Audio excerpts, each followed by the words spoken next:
Hey, what's up, Spartans? This is Hitman coming at you from just outside the armory. Today, I'm going to be reviewing some of my pretty AK-47s here. I got this one, and I got this nice little underfolder. This is a 47, not a 74. Just clarifying that. So, first up here, we got my personal. This was built about a year and a half, 2 years ago. See, it's nice, standard. Got the classic wood and metal on it. All the rivets we drilled in, those are all blued, so they match the rest of the gun. Now, the only complaint I have about building these things nowadays, well, other than that they're getting really expensive now, is that the ATF requires 7 American-made parts for this firearm to be made illegal in America. So, it's like this is American-made, the grip, the muzzle tip's American-made, and then the receiver, of course, is American, because you have to buy that off the government and all that. It comes with the kit. And this trigger grip on the inside is American made. And just small things, little tiny clips and all that. Just find some loopholes around that.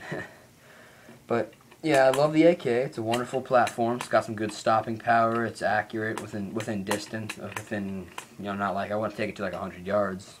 Like that's just like screwing around there. But yep, this only complaint I really have about my personal is that when you take the action, it's right here.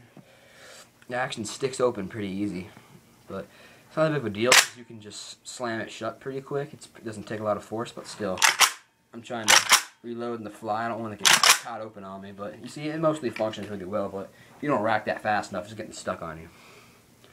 Now, here is the underfolder. It's close for you. See, just same beautiful AK function, but just minus 3 to 5 pounds of wood right there.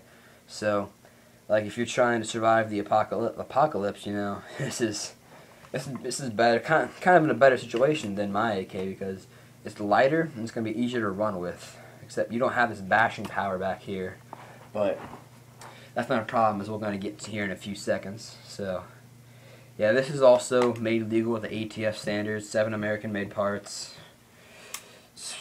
Yeah, and it's just pretty much exactly the same as mine, except the underfolder variation. Now, on both of these guns, this is going to be useful, well, especially for the underfolder, since you can't use the buttstock. But you have this pretty AK-47 bayonet right here. This is, I'm pretty sure this one is shipped straight from the Middle East. That's definitely kind of beat up right there, seeing a little bit of action. A little hook, this is all set up right now. My last video I was talking about knives that you guys saw. I mentioned the notch in the blade right there. For the wire cutters, I'm going to show you that to you guys here. It hooks into the sheath here, and it simply rotates and forms a wire cutter at where the sheath and the bayonet meet.